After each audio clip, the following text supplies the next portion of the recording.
Good afternoon. It's my good afternoon from sunny Düsseldorf in Germany. I'll introduce myself a little bit more. My name is Wouter Pronk. I'm the tech lead on regulators. Before I worked for Sweetstock, I was sales manager at RHPS, a manufacturer of process pressure regulators. And after that, I started working for Sweetstock when we were acquired in 2010. Start of this year, I did get the opportunity to start working in a sales and service center in Germany, and since then I'm working as a pressure regulator specialist and business development manager in Düsseldorf, specialized on regulators. Today I want to go for a very basic training. Normally I can talk about regulators a few days, and now I'm forced to do it in 30 minutes. So I want to go for the basic things you need to realize, and I try to divide it into 5 steps. 5 steps to select the correct regulator. So which steps I want to go through is be aware of the correct process information. What do we want to control? Do we want to control upstream, downstream? Realize the natural behavior of regulators. Sometimes people say this regulator is not working well, and very often it's exactly doing what a normal regulator does, but it was not expected that it would perform in the way it did. Select the correct loading element. You'll slightly talk about the different types of loading elements. And then at the end, a very simple best practice on regulators. Process information. Process information is one of the most important things you need to know. You need to know. It's not like, I think I know. No, you need to know. What's important if you think about the process information? First of all, the pressures, the temperatures, the flow, the material compatibility. If you want to select the correct regulator, you need to know all your process data. So first of all, you start to know if it is a fluid or what is the fluid? Is it a liquid or a gas? If it is a liquid which is not compressible, it's completely different from a gas which is compressible. If it is a gas, you have to realize that a regulator which can do a certain amount of flow in air, it can do much more if it is hydrogen and much less if you talk about material which is like hydrogen chloride, which is heavier. So it makes a big difference if a regulator is used in air, in hydrogen or other gases. If we start selecting a regulator, for me, it's very important, for everybody it should be very important to know the maximum inlet pressure and the minimum inlet pressure. If you talk about a pressure reducing regulator and in a process regulator, this is the example of a seat. This is a seat which is 10 millimeter. Sorry for the metric sizing, but I'm from Europe, so I think in millimeters. If you think about a seat which has this diameter, you can imagine that this seat can handle much more flow if the inlet pressure is high. And if the inlet pressure is low, it can handle not as much as flow. So really important to realize that if you size a regulator, that you go for the worst case scenario. So the lowest inlet pressure you need to know. Regarding the outlet pressure, it's important to know how accurate do we need to select the regulator. Because if you take a regulator with a small diaphragm, then it's not as accurate as it is with a big diaphragm. So we have regulators which have a 360 mil diameter diaphragm, but we also have like regulators which have a small piston. Is the outlet pressure related to the flow capacity we need? So if the flow which is mentioned in your inquiry is based on a certain inlet and outlet pressure, then it's important to know if the inlet pressure is changing, that we still know the flow capacity. If we need the flow capacity at all circumstances, then that's the way, basically it will then bring us to the necessary information we need. So is it expected that the outlet pressure is the same at a minimal, normal or maximum flow? So if it's all the same, you need to know this kind of information. If we talk about a gas flow, the gas flow is given in standard liters per minute, in normal cubic meters per hour, or standard cubic feet per minute. And if it is in liquids, it is in liters per minute or gallons per minute.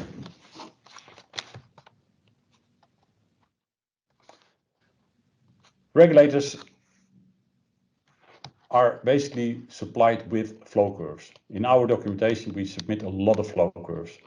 The flow curve is a very important piece of information for each regulator. Each regulator has its own flow curve. So basically, the DNA of a regulator, you can read it in the flow curve. So in a flow curve, like you see over here, what do we show? We show, first of all, the set pressure, the outlet pressure. In this case, it's in PSI. At this side, it's in bars. At the bottom side, we show the flow in standard cubic feet per minute. And on the top side, the flow in standard liters per minute. And also important, what is the material, what is the fluid used to make the flow curve? And during the performance or during the use of the regulator, you can see that if there is a low flow or no flow, you will start at this side of the graph, and the more flow you are asking from the regulator, and please realize a regulator is not creating flow. No, the system, the process which is behind the regulator or downstream the regulator, that one will ask for a certain amount of flow. So the more flow you ask, the more your outlet pressure, which you have set, will drop. So I made an example of a flow curve for an LRSM4, which is a half-inch regulator. And I'm going through the flow curve which you can find in the documentation. And like you see on this slide, you see just 2 lines, but on this slide you see a lot of lines. So that makes it more complicated to read the flow curve. What kind of information do you find in this flow curve? First of all, again, these are the set pressures at which the regulator is set. At the end of the flow curve, you can see at what inlet pressure it is created. And at the bottom side, you can read the flow in standard cubic feet, top side flow in normal cubic meters per hour, left side outlet pressure in PSIs, and the right side in bars. So if you want to select the correct, or if you want to select how much flow, and the question was, what is the pressure drop? So what happens with my flow curve if the flow increases from 100 to 150 normal cubic meters per hour? So first of all, we selected the correct flow curve. And we can select it because we know that the inlet pressure was 35 bar, and we also know that the set pressure was 250 psi. We tried to find the pressure at the start point, so 250 psi. Then we tried to find the correct flow. And again, at the top you can read the flow in 150 normal cubic meters per hour, which was in the example. And don't select the standard cubic feet per minute at the bottom side. So work with the right information in the flow curve. Then you read your pressure at 150 normal cubic meters. So basically in this process it followed the flow curve up to here, and over there you can read what happened with my outlet pressure. So the pressure dropped from 250 bar to 250 psi to approximately 220 psi. So we have a pressure drop of 30 psi. So the droop is 30 psi. If you want to know this in bars, you go to the other side of the graph, and you can see that it's 2 bar. So very complicated, and we can talk hours about flow curves. If you don't understand them, please let your sales and service center help you with selecting the correct regulator. And if you are interested to do training or to learn more about regulators, ask for a training. Large or small diaphragm and seat size. So again, based on the worst case scenario, you try to select the correct diaphragm size and the correct seat size. There's a sizing program for this. And with a sizing program, you can select your regulator. Very often people stop at the first page of documentation because there is the regulator which can handle 6,000 psi. There's the regulator which can handle the set pressure. But they don't realize that if you go over the next page, you will find the regulator with a bigger diaphragm. So, and with a bigger diaphragm, you can handle more accurately your outlet pressure. Or you need like a process regulator like this one, a half-inch regulator, or with an even more bigger diaphragm. So this regulator and this regulator are basically the same regulators, but the diaphragm in here starts here and goes over there, and on this one the diaphragm starts over here and goes to there. So much more accurate. Another thing is temperature. Everybody thinks in temperature about the temperature which is in the system, because my system is working at a certain temperature, so the regulator must be able to handle it. But also the Joule-Thomson effect can damage your regulator. Think about, and in this example, which is CNG, we have a 260 bar methane reduced to 20 bar. So there's a pressure drop of approximately 240 bar. This will create a temperature drop from plus 20 Celsius to minus 65 Celsius. Hardly not a single regulator can work at these temperatures. And more important, all the liquids which are in your line will be frozen. So this regulator will freeze based on the humidity which is in the line. To calculate the amount of Joule-Thomson effect, we have all kinds of tools. And one of the tools we have got is this tool, which can calculate the Joule-Thomson effect, and you can see it. Or we start at this point, and we go to this point, and you can see that the temperature drops from here to there, so the 65 Celsius. And based on this, you can take a decision how to compensate this by heating the gas. So how much energy do you need to put in there? Material compatibility. A lot of people think about compatibility in the way of the fluid which goes through the regulator. So can the regulator handle this fluid? It's more important than that you also realize that the regulator can handle the temperature of your process, and that the diaphragm can handle the temperature of the process.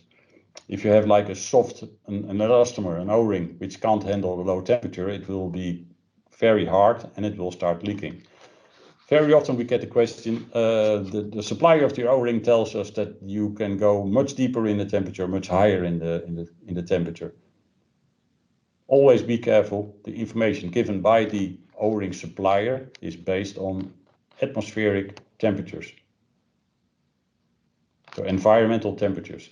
And if you ask your supplier, it's nice you say it can handle like 100 degrees Celsius, but also at 200 bar, also at 400 bar, then very often the supplier will tell you, I don't know. So we tested all the information, and we know that the regulators can handle the information, the circumstances which we mentioned in the documentation. So please be aware of this. A nice example on the picture over here. This is a regulator which was used in a liquid. Liquid can cause a lot of cavitation, and this regulator was damaged just by cavitation. Big pressure drop, implosions, and the regulator was damaged. Another thing is important to know is, are we controlling upstream or downstream pressure? We have two types of regulators, a pressure reducing regulator and a back pressure regulator. The pressure reducing regulator is controlling from a high pressure source in the regulator into a process. So it is measuring the pressure in the process, and based on the pressure in the process, it will open or close.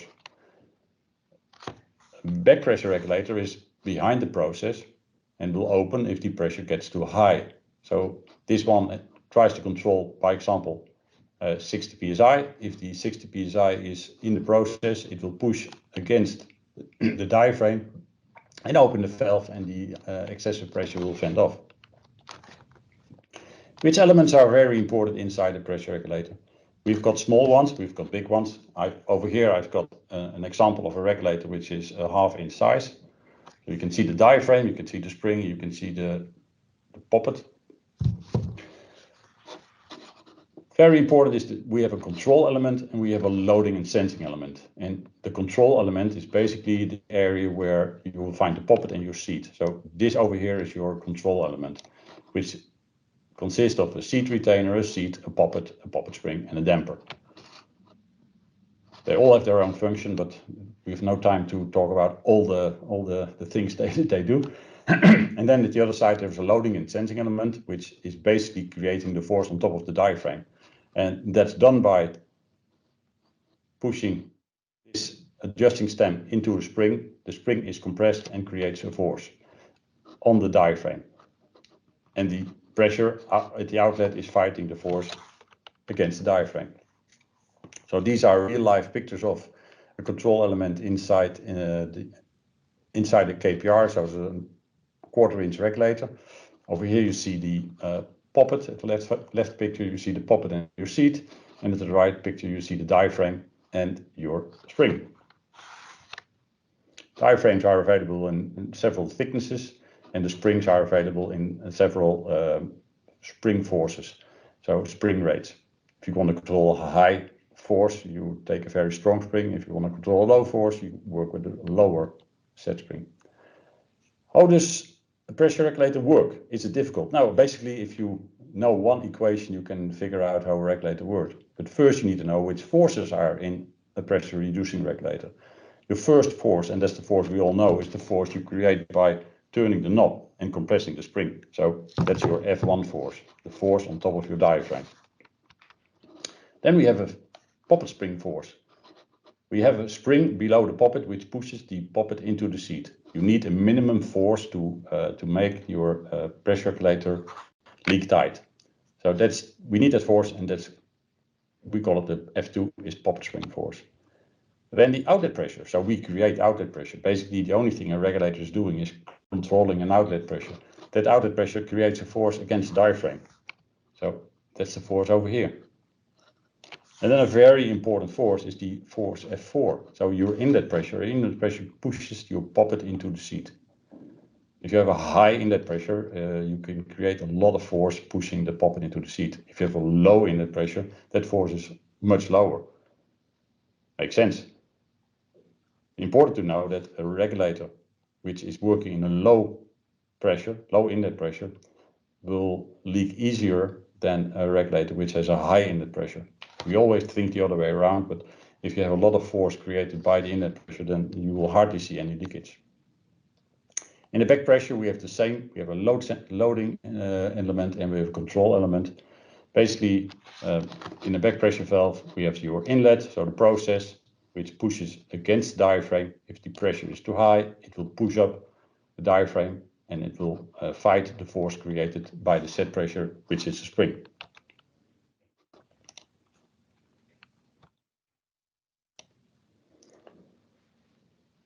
Then the performance of a regulator. There are a few performances of a regulator which sometimes are not expected, but are important to know. And I just want to go about the main performance issues you can think of. First of all, we talked about the flow curve. So important to know, we start at this point at no flow, and we end at this point where the regulator is controlling the maximum flow which goes through the regulator. Basically, at this point, the regulator is not doing anything. So do we want to be here? No. Do we want to be at this point? Now, sometimes we need to be here, but you can see that with a small increase of flow, the pressure drops quickly. This is part of a regulator life, so you'd also try to avoid, if possible, this area. Try to be from here to here. So basically, we try to stay in the ideal flow range of the regulator. So we have the lockup zone, we have the droop area, and we have the choke flow area. I would just want to give you an example of the lockup. And a lockup is something which a lot of people do not expect, but it is part of a regulator life. On this video I show you there is an inlet pressure coming from this regulator over here. It goes to this regulator which reduces the pressure to 1 bar, and I open this valve. And you can see if I open this valve that the pressure of this gauge will drop, and that's called lockup. So if you're in an installation and you the first startup of your installation and you open your downstream valve, you will see that your pressure drops. Lockup. So this is the gauge now at 1 bar. This valve is open and the inlet pressure is set. Yeah.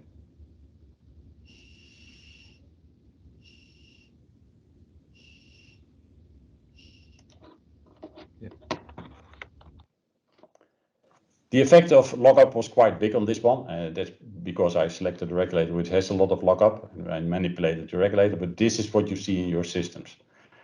Another thing which is important to know is supply pressure effect in a regulator. The main question we always get in regulators, the regulator is performing different because the pressure is going up or the pressure is going down, and if the pressure goes up, people think, hey, there's leakage. And if the pressure goes down, then they think, hey, there's leakage in my system. In a regulator, so if this regulator is installed in a system with a high inlet pressure and lower outlet pressure, if my inlet pressure goes down, my set outlet pressure will go up. It's different for you expect. Everybody thinks if my inlet pressure goes down, my outlet pressure goes also down. No, it's like a balance. If my inlet pressure drops, my outlet pressure goes up. The best way to show that is in a video, because this shows the best. This is the best way to show supply pressure effect. And in this one, I dropped my pressure from 34 bar to 6 bar. So it's only 29 bar. And my outlet pressure, which is set at the start at 1.6 bar, goes up to 2 bar. And this effect can start a relief valve venting off.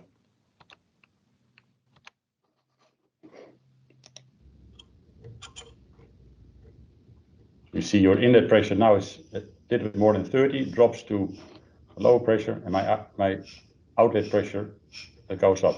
Flow goes from the right to the left. So this is supply pressure effect. Can you avoid supply pressure effect? Yes, you can do it with all kinds of controls, with external feedback, with big diaphragms. So a valve with a very soft spring with a big diaphragm will have a lower lockup. A regulator with a low inlet pressure will have a different a regulator with a big diaphragm will have a smaller supply pressure effect than a regulator with a small diaphragm. The ratio between the size of your regulator seat and your diaphragm will create the lockup and also your supply pressure effect. So how can we explain supply pressure effect? Again, with the equation. So this is the equation. There must be a balance in the equation. So if we change something in the equation, and something else will change as well. So what are we doing in a supply pressure effect situation? Basically, your F4, your inlet pressure is changing. So if my inlet pressure goes down, I'm not changing my spring force. I'm not changing the spring which is below the poppet. So the only thing can happen is that my set pressure goes up, the F3 force. So with this equation, you can start to understand this, the regulator behavior. Now we have the droop area in the flow curve. It's a very important one.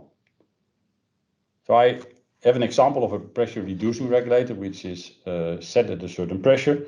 And what happens if the flow which is asked by the system is increasing? So if the flow is increasing, my poppet will open more. So because of my poppet is opening more, something else will happen, and which I will show in the slides. You see, if the flow increases, the poppet will open. If the poppet opens, it goes away from the seat. The diaphragm will go down. The diaphragm support plate will go down, but my spring will get longer. What happens with the spring which gets longer, gets weaker. So because of the weakness or the weaker or the lower force of my spring, my outlet pressure will drop as well. So basically the spring inside the spring-loaded regulator is the reason for droop. So it's important to select the correct spring. Can I explain this? Yes. If my spring gets longer, my loading force goes down. So my F1 force goes down. And what will go up at the other side? Nothing. My F3, my outlet pressure force will go down because I'm changing the set pressure. So again, the equation explains everything. I have a small quiz, and I want you to fill in if you want to fill in the possible answer you think. So we want to have an outlet pressure of 99 psi, 6.5 bar. And I'm curious, if you are selecting a pressure reducing regulator, which regulator you would select? Would you select the E, the F, the G, or the J? So would you select to control 6.5 bar or 99 psi? Would you select the 0 to 50 psi, 0 to 100 psi, 0 to 250 psi, or the 0 to 34 psi? So if you put your answer in the chat box, we are curious what your answer will be.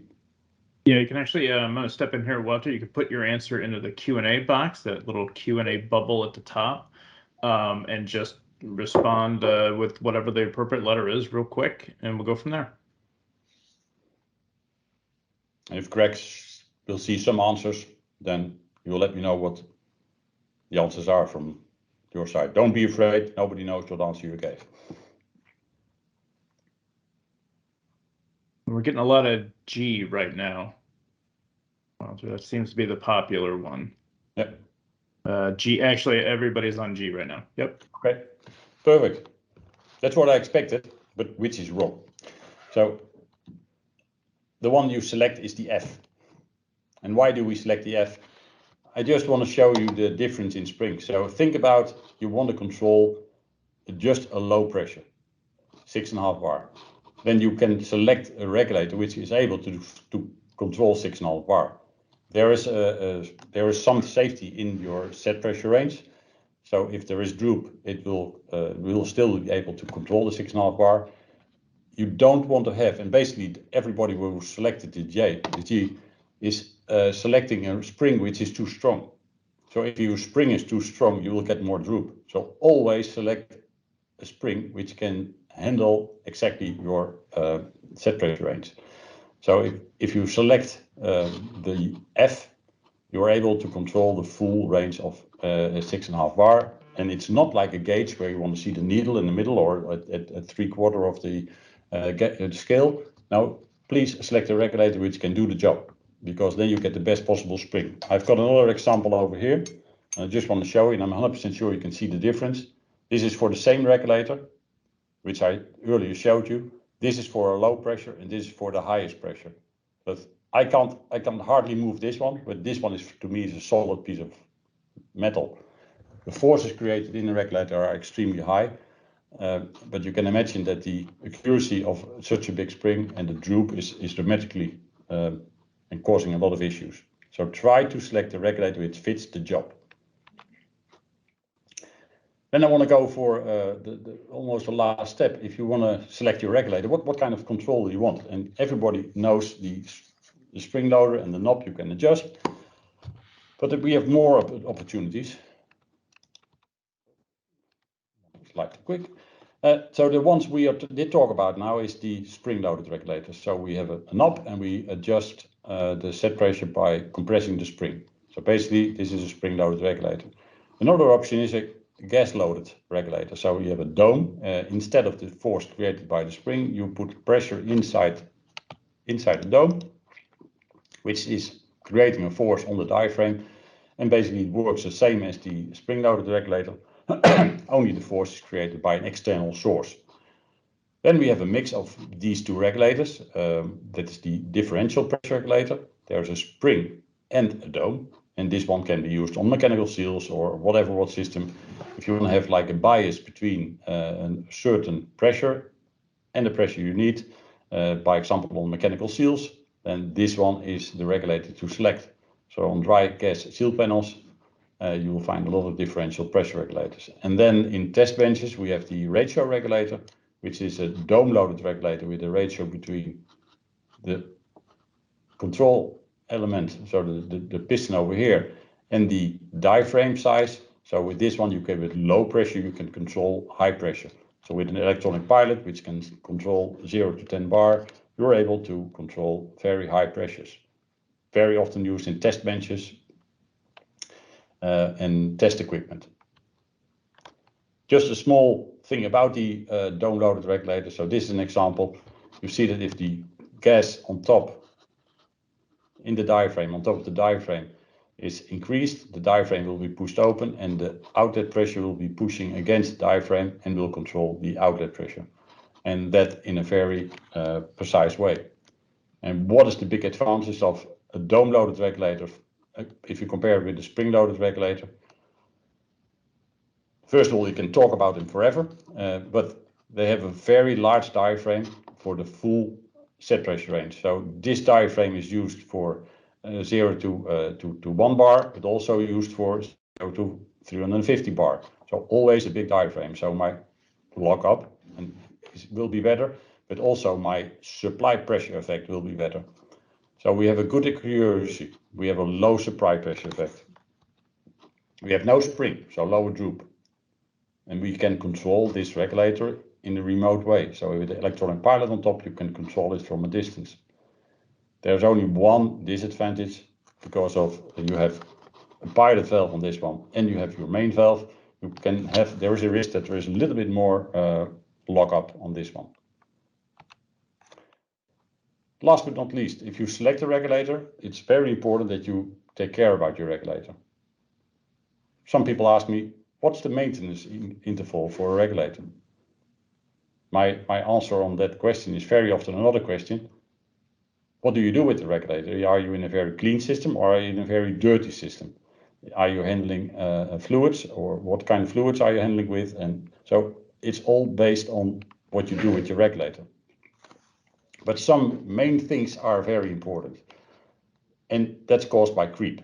So if the regulator has a small leakage, if the regulator is leaking from the high inlet pressure to the low outlet pressure, there is a certain risk. Where do you see creep? Do you see creep in all circumstances? No. Very often you only see creep at the moment where there is no use of gas, where the process is stopped. At that point, my advice is close your inlet pressure. A regulator is a control element. A regulator is not a shut-off valve. So it's important to realize what could happen in a system. So if you use this system, so what can happen if you close this valve? The pressure can leak from this side, from your high pressure side to your low pressure side, and the outlet pressure can be as high as your inlet pressure. So everything in this system could break, could go out of order. So always try to take precautions on this one. And the ones we advise is filter the fluid to minimize the damage. Install a filter. So if possible, install a filter to take away the dirt from your system. Contamination will always be in the filter. And you don't want to see your contamination in the pressure regulator. Install a relief valve. Sound engineering will advise you to install a relief valve, so to protect your downstream system. And very important, if you order a regulator, also have a spare part kit available. If your regulator is broken, if your spare part kit is broken, if your diaphragm is broken, your spare part kit is not broken, of course, but if your seat is broken or your diaphragm is broken, it's very great if you have the spare part kit available, so you can repair your regulator as quick as possible. So that's my advice. Order a regulator, but also order a spare part kit. If you buy a new car, in the trunk, you will find a spare bottle of oil, and that's not without a reason. The car manufacturer already tells you, be aware that the oil can be gone and have your spare oil available. So we do the same advice on pressure regulators. So if I go over what we talked about today, first of all, do we have all process information available before we start selecting the correct regulator? Do we control the upstream or the downstream pressure? Will droop, lock up, supply pressure effect, and from now you have heard about it, influence the performance of our regulator? And what can we do to get a better regulator than we basically selected? Do we need a spring loader, dome loader, or a micropout? And did we take the precautions to protect our system from damage? With these small steps, you can basically select a better regulator than you did in the past. If you're not sure about what to do in selecting a pressure regulator, please consult a sales and service center. They will advise you. Schweizog has 3 teams all over the world, and I'm the tech lead of those teams.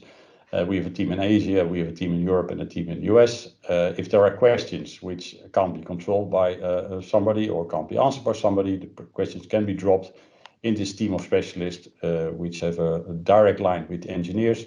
So you can always get a good answer and a good advice. So I hope that you learned a little bit and take one of these steps take these 5 steps in consideration. It was a pleasure to talk about it, and I hope to see you soon somewhere.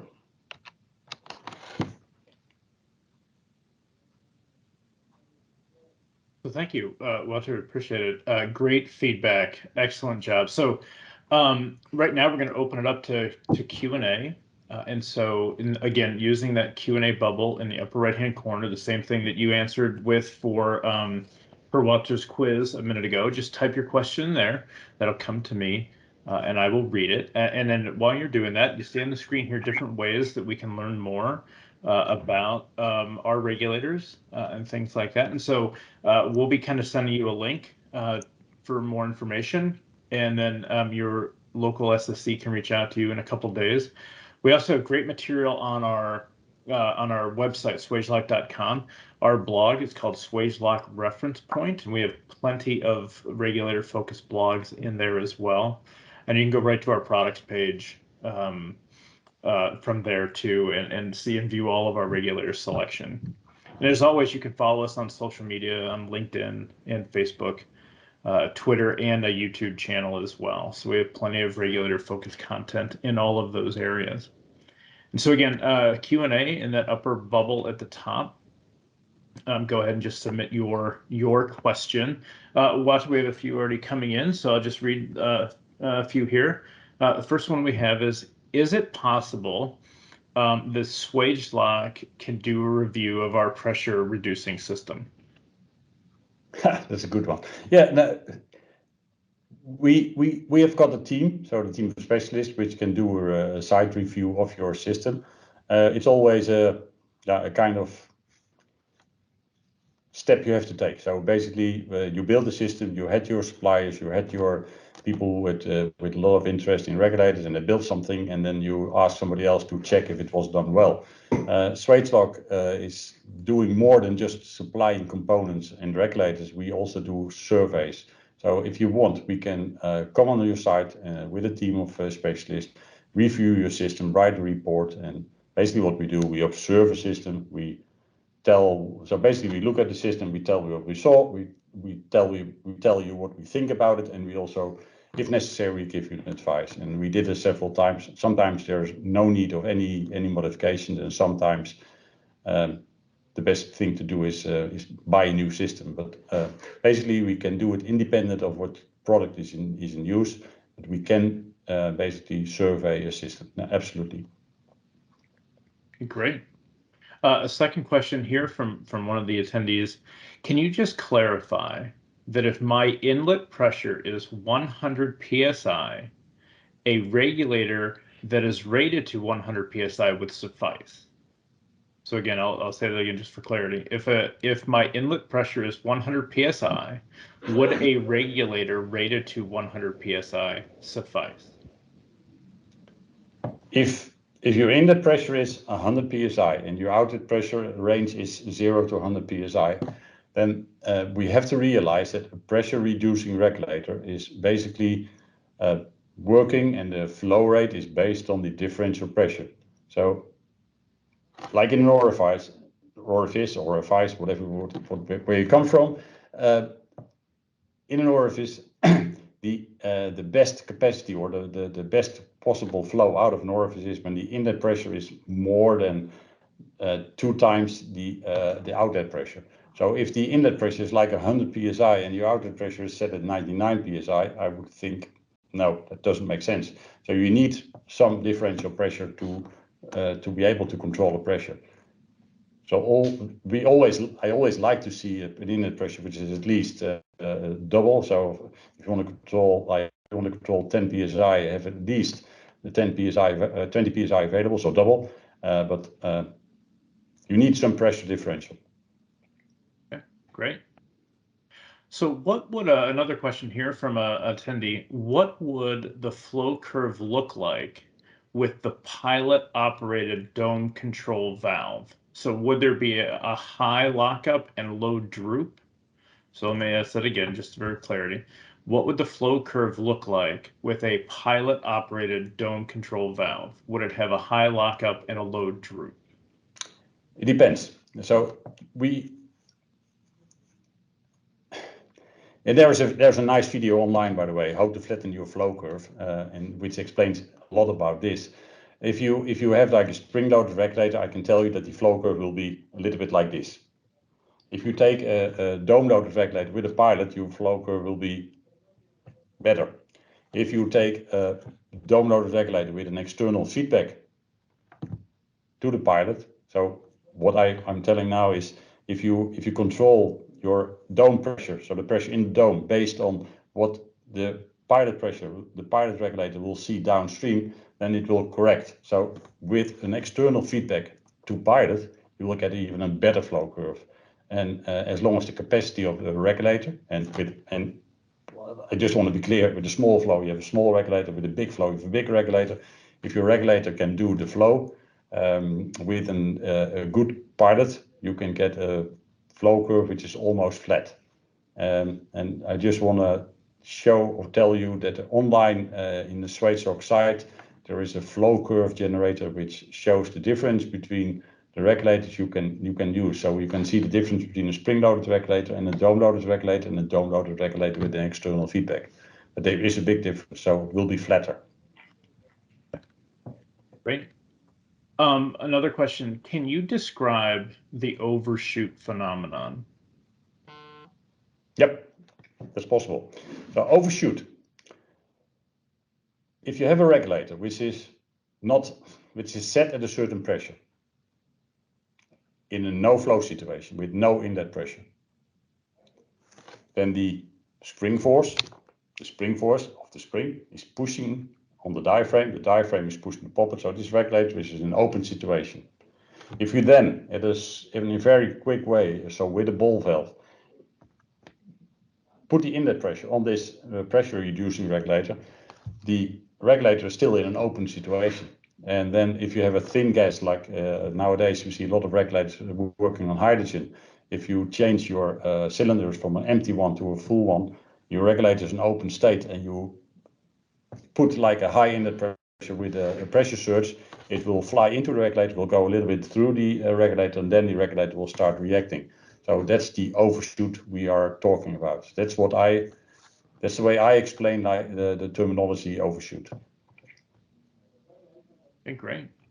And again, just a reminder, keep those questions coming in that Q&A bubble at the top. We still have a few more minutes where we can take some questions. One more that has come in, Walter, is are regulators available in all possible materials? Is there a limit to the material that can be used? Our regulators, and that's regarding the K series and the smaller instrumentation regulators and the RSPS regulators, mainly they are made from stainless steel. So we don't have brass plated. We have brass regulators for the use in oxygen in the K series, in the smaller regulators. You can get Hastelloy materials. We have several materials available. Mainly, our regulators are made from stainless steel. We don't have carbon steel regulators, but it's possible to get a Hastelloy. It's possible to get like special materials. The only thing which is important to realize that if it is special, you will get like a special price and a special delivery time. And sometimes we have like Hastelloy regulators in the smaller sizes might be available, but it's possible. Right. And are there such a thing as remote control regulators? Can there be remote control regulators?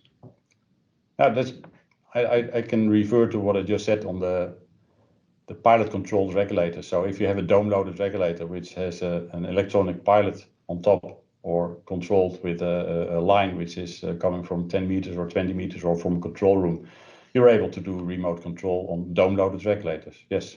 And nowadays we also have like a special unit which can be built up out the regulator, so the knob is taken away, and so we build a unit. So with that unit you can create a you can operate the regulator. So that's possible. Yes. Right. Another question that just popped in is, what is the average maintenance interval for a pressure regulator, or is there one? Now that's what I just said. If it is a dirty system, you will need more intervals. If it is a clean system, then the interval can be longer. I had customers, and especially in the beer industry, with carbon dioxide, which is difficult gas, but they forgot about their regulators. They didn't know I had to tell them that there were regulators working in their system, and there was no need for maintenance because they were still clean. And because I also had customers who were able to kill a regulator in a few hours on a very severe application. So everything is possible. So it depends on the application, but I always say if you have a regulator in a normal situation, open it like in every half year, check if it is there. If you open a regulator, always have a spare part kit available. So if you find something which is wrong, you can replace it. And at that point, you know that you were too late basically with your maintenance. So it depends on the application, and I think in a normal application you will learn your intervals on the regulator by experience. Okay. No, that's great. So one other question from an attendee. They're saying that in their process, there is sudden demand in flow. So the regulator sees no flow to immediate high flow. And then the regulator is starting to vibrate fairly heavily.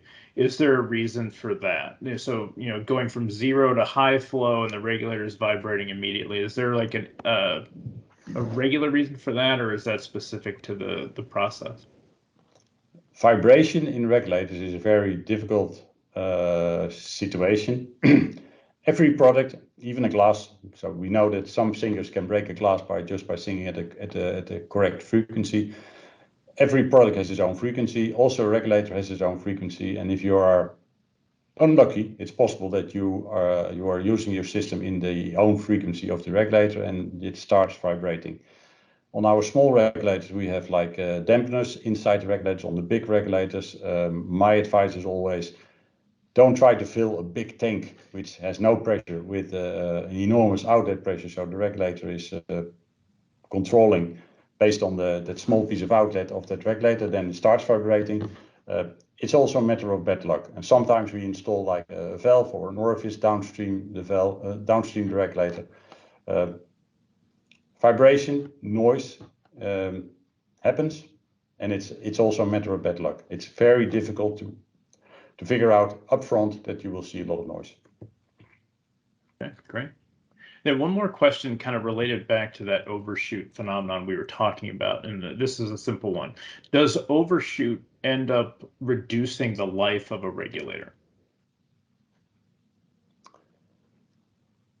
Possibly, yes. Possibly, it is possible that the overshoot creates a downstream pressure which is higher than the pressure which can be handled by the diaphragm. And on our process regulators, it will not happen because the downstream pressure is equal to the upstream pressure. If you think about maximum allowable working pressure.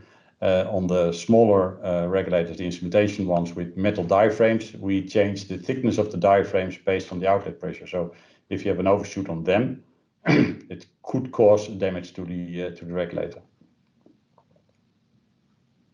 That's great. Actually, that's all the questions that we have in the Q&A. And so Walter, we thank you for your time today. We really appreciate you sharing your knowledge with this group. As we finalize here, just so everyone's aware, we have recorded this webinar, and the recording will be posted up onto swagelock.com in the coming days, so you can go back and reference it as well. Again, we'll be reaching out to you in the coming days as well for any other regulator questions you have. And just be sure to check out swagelock.com for more product information and all of our social media. Walter referenced a few videos that we have on our YouTube channel as well. So feel free to check that out along with our blogs. And we thank you for your time today, and we appreciate it.